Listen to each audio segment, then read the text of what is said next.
Introduction to Ideas Have Consequences by Richard M. Weaver. This is another book about the dissolution of the West. I attempt two things not commonly found in the growing literature on this subject. First, I present an account of that decline based not on analogy but on deduction.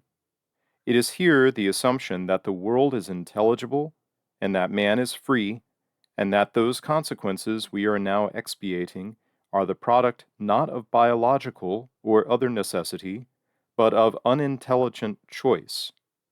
Second, I go so far as to propound, if not a whole solution, at least the beginning of one, in the belief that man should not follow a scientific analysis with a plea of moral impotence.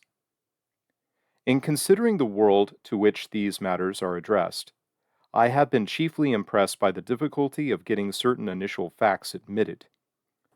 This difficulty is due in part to the widely prevailing Whig theory of history, with its belief that the most advanced point in time represents the point of highest development, aided no doubt by theories of evolution which suggest to the uncritical a kind of necessary passage from simple to complex. Yet the real trouble is found to lie deeper than this. It is the appalling problem, when one comes to actual cases, of getting men to distinguish between better and worse. Are people today provided with a sufficiently rational scale of values to attach these predicates with intelligence? There is ground for declaring that modern man has become a moral idiot. So few are those who care to examine their lives, or to accept the rebuke which comes of admitting that our present state may be a fallen state, that one questions whether people now understand what is meant by the superiority of an ideal. One might expect abstract reasoning to be lost upon them. But what is he to think when attestations of the most concrete kind are set before them, and they are still powerless to mark a difference or to draw a lesson? For 4 centuries, every man has not only been his own priest, but his own professor of ethics, and the consequence is an anarchy which threatens even that minimum consensus of value necessary to the political state.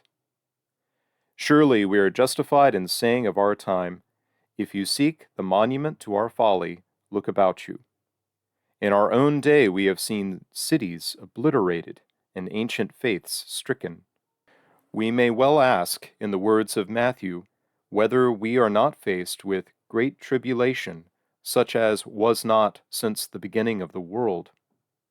We have for many years moved with a brash confidence that man had achieved a position of independence which rendered the ancient restraints needless. Now, in the first half of the 20th century, at the height of modern progress, we behold unprecedented outbreaks of hatred and violence. We have seen whole nations desolated by war and turned into penal camps by their conquerors. We find half of mankind looking upon the other half as criminal. Everywhere occurs symptoms of mass psychosis. Most portentous of all, there appear diverging bases of value, so that our single planetary globe is mocked by worlds of different understanding. These signs of disintegration arouse fear, and fear leads to desperate unilateral efforts toward survival, which only forward the process. Like Macbeth, Western man made an evil decision, which has become the efficient and final cause of other evil decisions. Have we forgotten our encounter with the witches on the heath? It occurred in the late 14th century, and what the witches said to the protagonist of this drama was that man could realize himself more fully if he would only abandon his belief in the existence of transcendentals.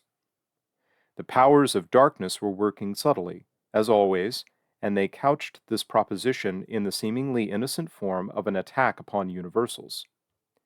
The defeat of logical realism in the great medieval debate was the crucial event in the history of Western culture. From this flowed those acts which issue now in modern decadence.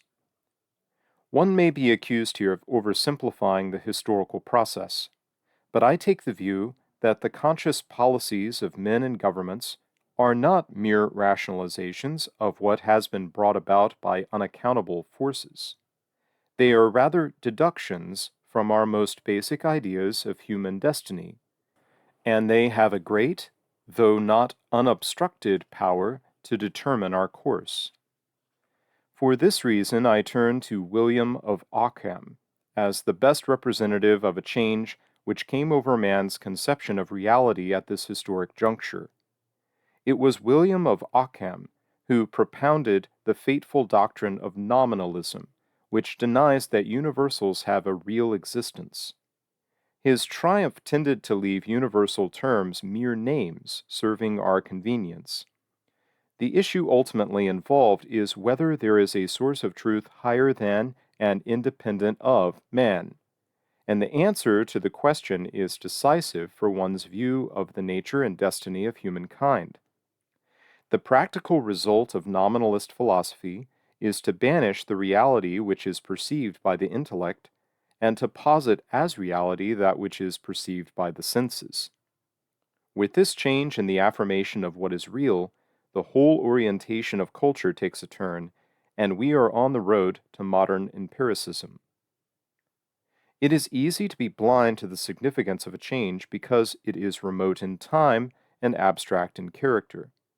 Those who have not discovered that worldview is the most important thing about a man, as about the men composing a culture, should consider the train of circumstances which have with perfect logic proceeded from this.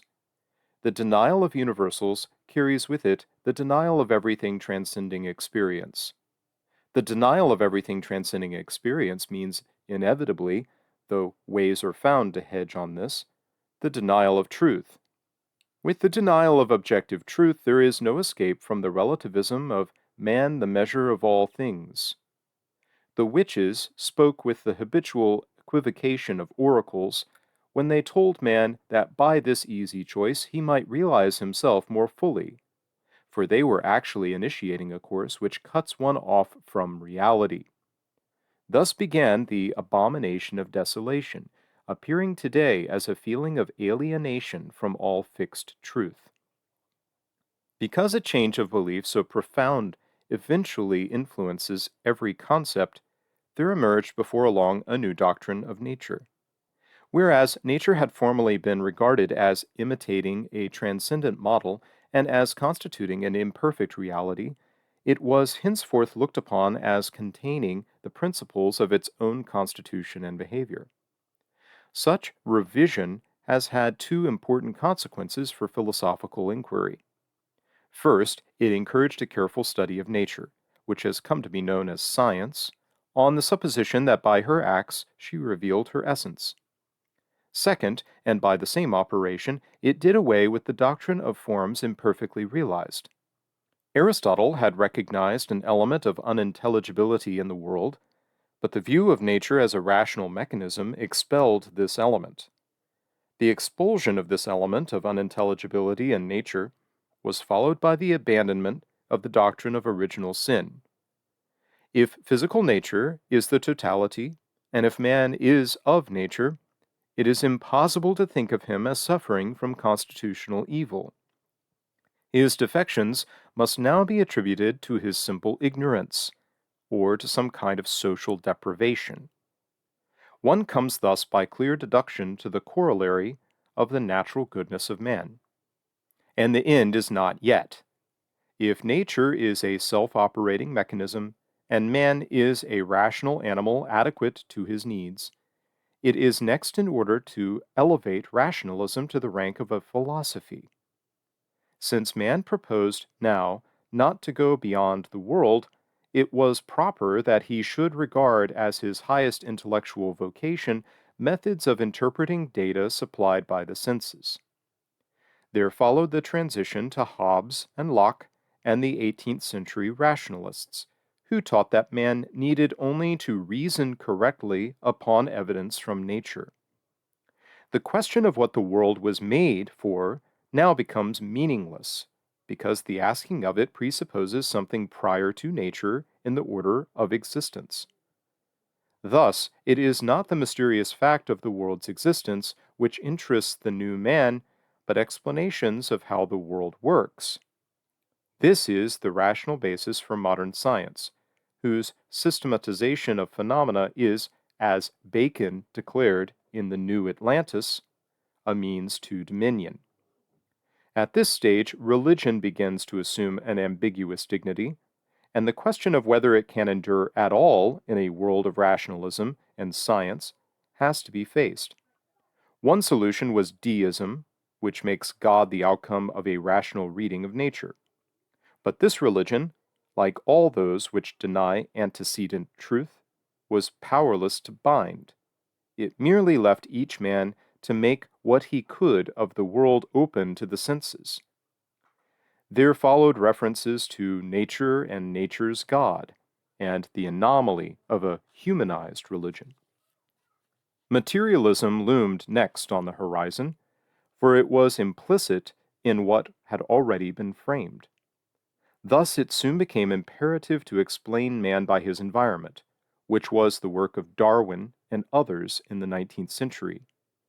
It is further significant of the pervasive character of these changes that several other students were arriving at similar explanations when Darwin published in 1859. If man came into this century trailing clouds of transcendental glory, he was now accounted for it in a way that would satisfy the positivists. With the human being thus firmly ensconced in nature, it at once became necessary to question the fundamental character of his motivation.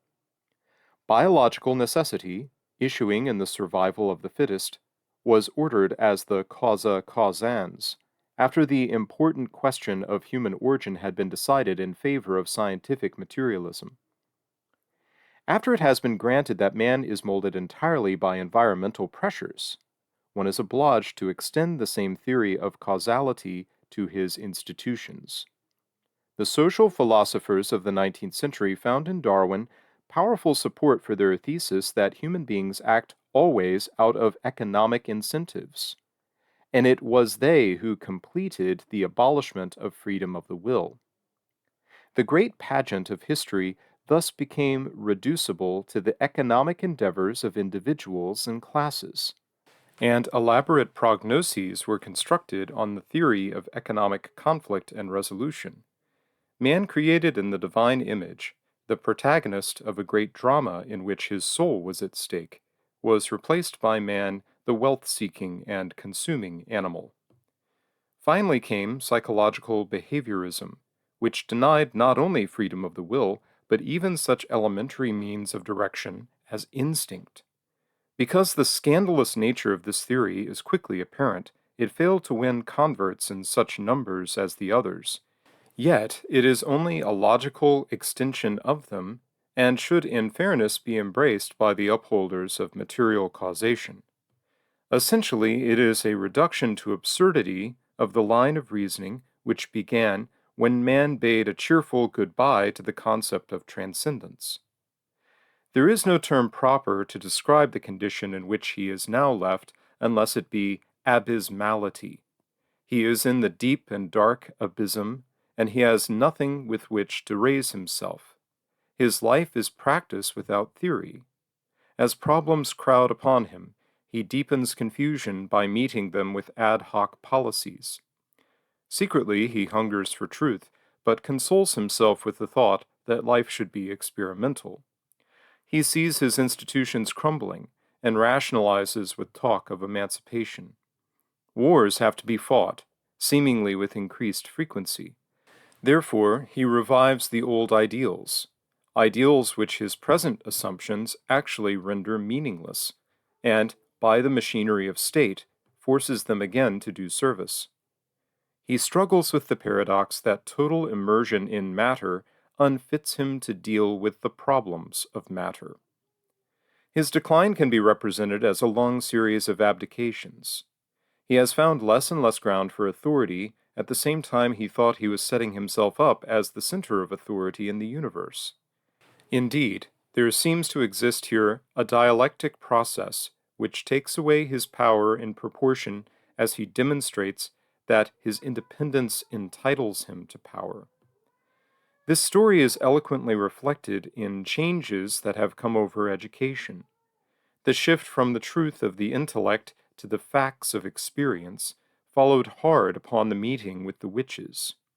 A little sign appears, a cloud no bigger than a man's hand, in a change that came over the study of logic in the 14th century, the century of Occam. Logic became grammaticized, passing from a science which taught men vere loqui to one which taught recte loqui, or from an ontological division by categories to a study of signification, with the inevitable focus upon historical meanings. Here begins the assault upon definition. If words no longer correspond to objective realities, it seems no great wrong to take liberties with words. From this point on, faith in language as a means of arriving at truth weakens, until our own age, filled with an acute sense of doubt, looks for a remedy in the new science of semantics. So with the subject matter of education. The Renaissance increasingly adapted its course of study to produce a successful man of the world, though it did not leave him without philosophy and the graces, for it was still, by heritage at least, an ideational world, and was therefore near enough transcendental conceptions to perceive the dehumanizing effects of specialization. In the 17th century, physical discovery paved the way for the incorporation of the sciences, although it was not until the 19th that these began to challenge the very continuance of the ancient intellectual disciplines. And in this period, the change gained momentum, aided by two developments of overwhelming influence. The first was a patent increase in man's dominion over nature, which dazzled all but the most thoughtful, and the second was the growing mandate for popular education. The latter might have proved a good in itself, but it was wrecked on equalitarian democracy's unsolvable problem of authority. None was in a position to say what the hungering multitudes were to be fed. Finally, in an abject surrender to the situation, in an abdication of the authority of knowledge, came the elective system. This was followed by a carnival of specialism, professionalism, and vocationalism, often fostered and protected by strange bureaucratic devices, so that on the honored name of university there traded a weird congeries of interests, not a few of which were anti-intellectual even in their pretensions. Institutions of learning did not check, but rather contributed to the decline by losing interest in Homo sapiens to develop Homo faber. Studies pass into habits, and it is easy to see these changes reflected in the dominant type of leader from epoch to epoch.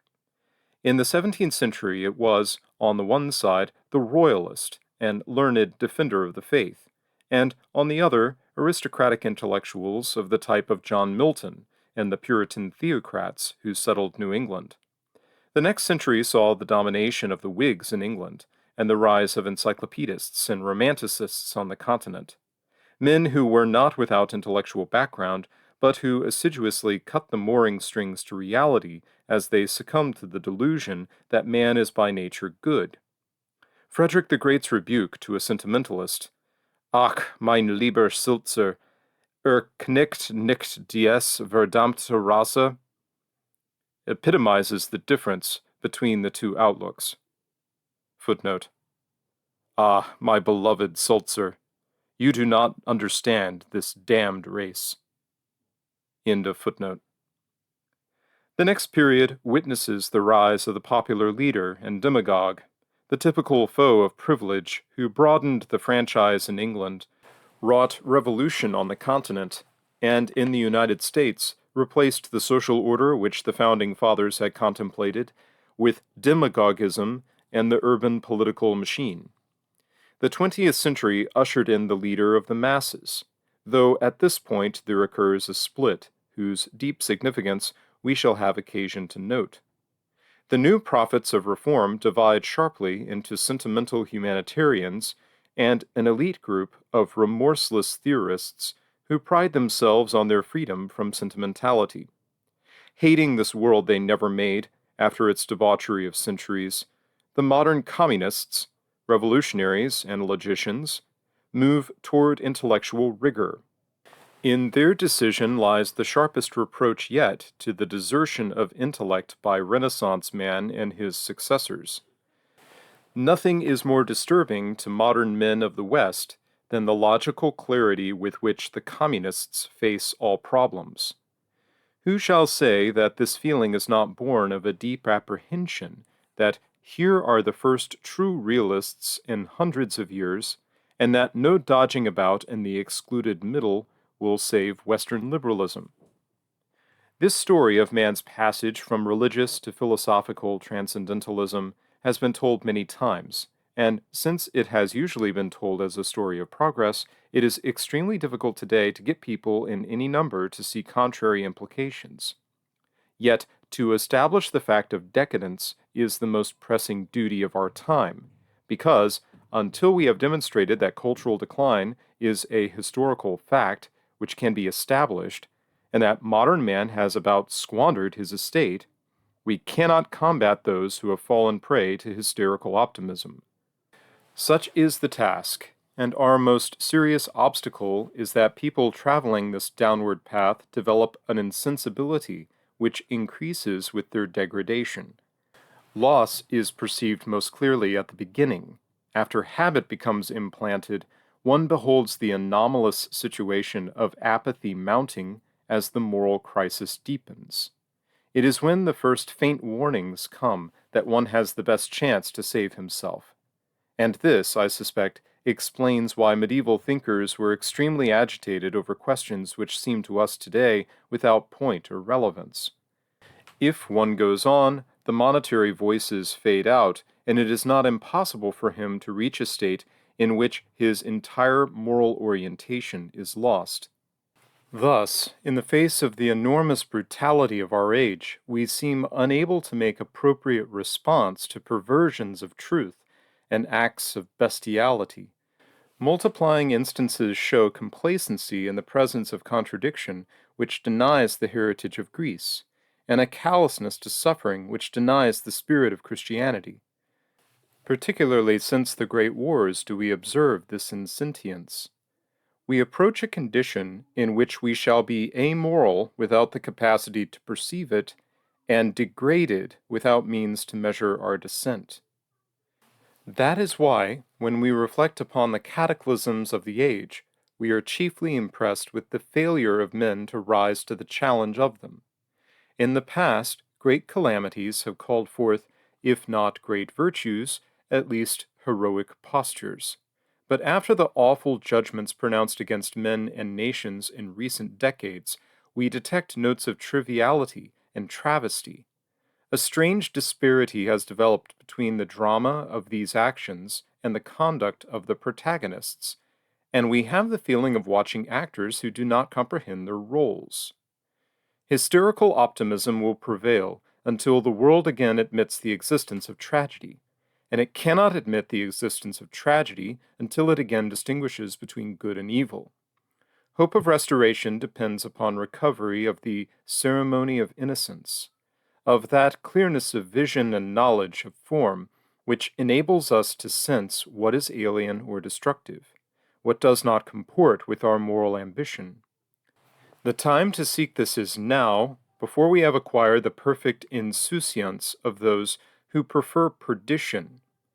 For as the course goes on, the movement turns centrifugal.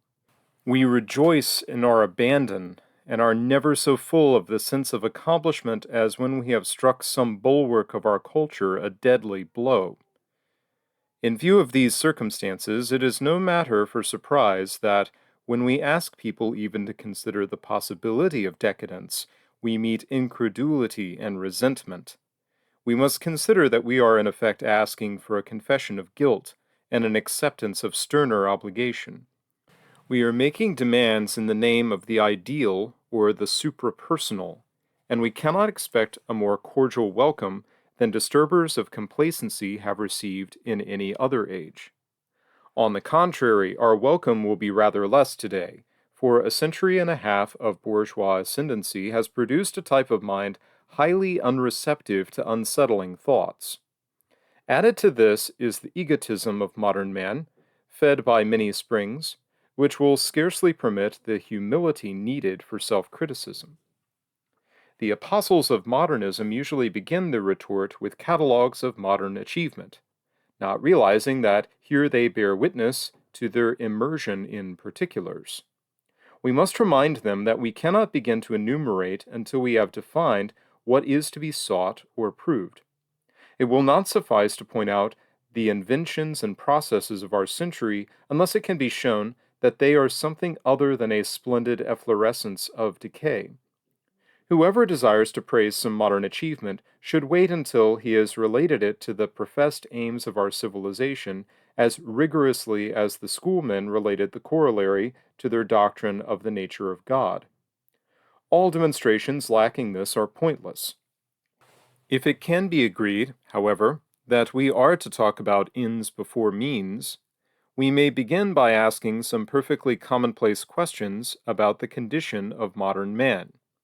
Let us, first of all, inquire whether he knows more or is, on the whole, wiser than his predecessors. This is a weighty consideration, and if the claim of the modern to know more is correct, our criticism falls to the ground, for it is hardly to be imagined that a people who have been gaining in knowledge over the centuries have chosen an evil course. Naturally, everything depends on what we mean by knowledge. I shall adhere to the classic proposition that there is no knowledge at the level of sensation, that therefore knowledge is of universals, and that whatever we know as a truth enables us to predict. The process of learning involves interpretation, and the fewer particulars we require in order to arrive at our generalization, the more apt pupils we are in the school of wisdom.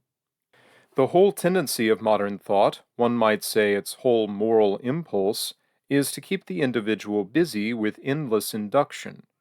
Since the time of Bacon, the world has been running away from, rather than toward, first principles, so that on the verbal level we see fact substituted for truth, and on the philosophic level we witness attack upon abstract ideas and speculative inquiry. The unexpressed assumption of empiricism is that experience will tell us what we are experiencing. In the popular arena, one can tell from certain newspaper columns and radio programs that the average man has become imbued with this notion and imagines that an industrious acquisition of particulars will render him a man of knowledge. With what pathetic trust does he recite his facts? He has been told that knowledge is power, and knowledge consists of a great many small things. Thus, the shift from speculative inquiry to investigation of experience has left modern man so swamped with multiplicities that he no longer sees his way. By this we understand Goethe's dictum that one may be said to know much only in the sense that he knows little. If our contemporary belongs to a profession, he may be able to describe some tiny bit of the world with minute fidelity, but still he lacks understanding.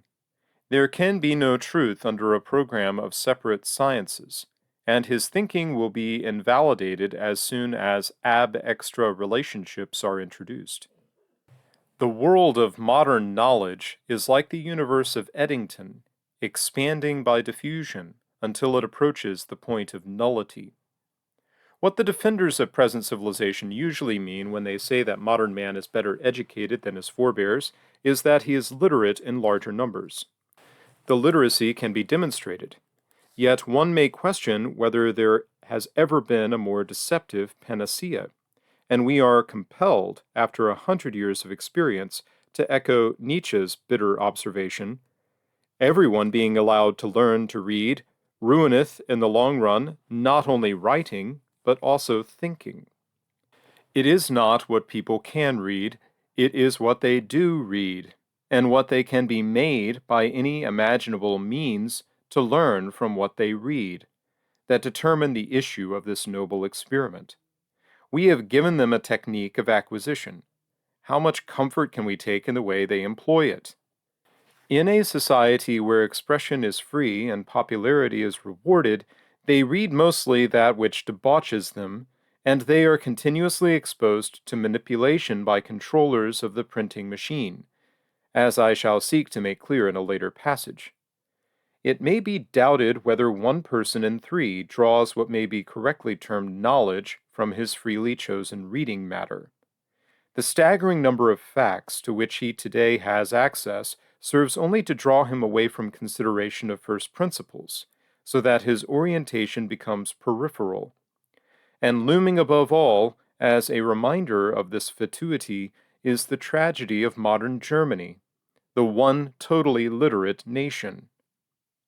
Now, those who side with the Baconians in preferring shoes to philosophy will answer that this is an idle complaint, because the true glory of modern civilization is that man has perfected his material estate to a point at which he is provided for.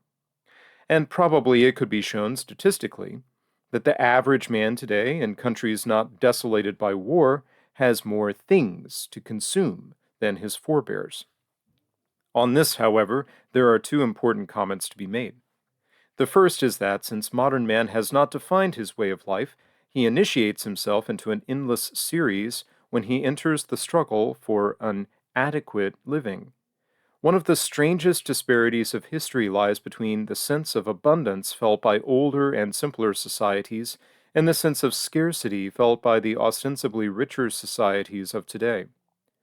Charles Péguy has referred to modern man's feeling of slow economic strangulation, his sense of never having enough to meet the requirements which his pattern of life imposes on him, standards of consumption which he cannot meet and which he does not need to meet, come virtually in the guise of duties.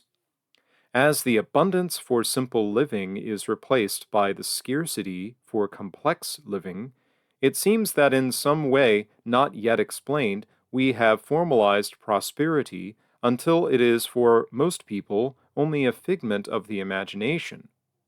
Certainly, the case of the Baconians is not one until it has been proved that the substitution of covetousness for wantlessness, of an ascending spiral of desires for a stable requirement of necessities, leads to the happier condition. Suppose, however, we ignore this feeling of frustration and turn our attention to the fact that, by comparison, modern man has more.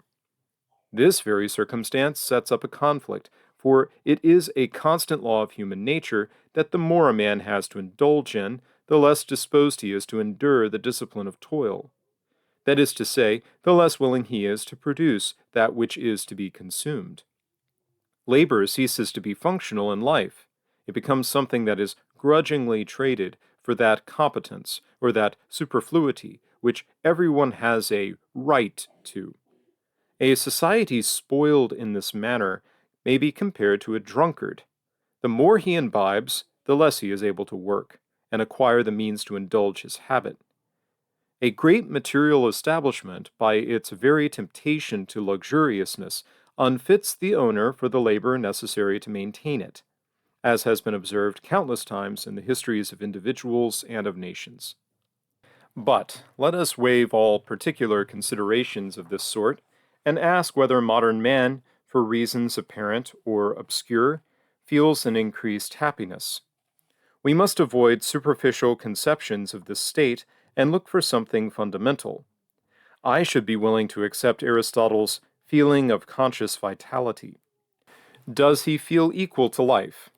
Does he look upon it as does a strong man upon a race? First, one must take into account the deep psychic anxiety, the extraordinary prevalence of neurosis, which make our age unique. The typical modern has the look of the hunted. He senses that we have lost our grip upon reality. This, in turn, produces disintegration, and disintegration leaves impossible that kind of reasonable prediction by which men, in eras of sanity, are able to order their lives. And the fear accompanying it unlooses the great disorganizing force of hatred, so that states are threatened and wars ensue. Few men today feel certain that war will not wipe out their children's inheritance. And even if this evil is held in abeyance, the individual does not rest easy, for he knows that the juggernaut technology may twist or destroy the pattern of life he has made for himself. A creature designed to look before and after finds that to do the latter has gone out of fashion, and to do the former is becoming impossible. Added to this is another deprivation. Man is constantly being assured today that he has more power than ever before in history, but his daily experience is one of powerlessness. Look at him today, somewhere in the warren of a great city. If he is with a business organization, the odds are great that he has sacrificed every other kind of independence in return for that dubious one known as financial. Modern social and corporate organization makes independence an expensive thing. In fact, it may make common integrity a prohibitive luxury for the ordinary man, as Stuart Chase has shown. Not only is this man likely to be a slavey at his place of daily toil, but he is cribbed, cabined, and confined in countless ways, many of which are merely devices to make possible physically the living together of masses. Because these are deprivations of what is rightful, the end is frustration, and hence the look upon the faces of those whose souls have not already become minuscule, of hunger and unhappiness. These are some questions that should be put to the eulogists of progress. It will certainly be objected that the decadence of the present age is one of the permanent illusions of mankind. It will be said that each generation feels it with reference to the next, in the same way that parents can never quite trust the competence of their children to deal with the great world. In reply, we must affirm that, given the conditions described, each successive generation does show decline in the sense that it stands one step nearer the abysm. When change is in progress, every generation will average an extent of it, and that some cultures have passed from a high state of organization to dissolution can be demonstrated as objectively as anything in history. One has only to think of Greece, of Venice, of Germany. The assertion that changes from generation to generation are illusory, and that there exist only cycles of biological reproduction, is another form of that denial of standards, and ultimately of knowledge, which lies at the source of our degradation. Civilization has been an intermittent phenomenon. To this truth we have allowed ourselves to be blinded by the insolence of material success. Many late societies have displayed a pyrotechnic brilliance and a capacity for refined sensation far beyond anything seen in their days of vigor. That such things may exist and yet work against that state of character concerned with choice, which is the anchor of society, is the great lesson to be learned. In the final reach of analysis, our problem is how to recover that intellectual integrity which enables men to perceive the order of goods. The opening chapter, therefore, attempts to set forth the ultimate source of our feeling and thinking about the world, which makes our judgments of life not shifting and casual, but necessary and right. Thank you for listening. If you enjoy my recordings, please consider donating to my Buy Me a Coffee page, the link to which you can see on my YouTube channel description. Thank you.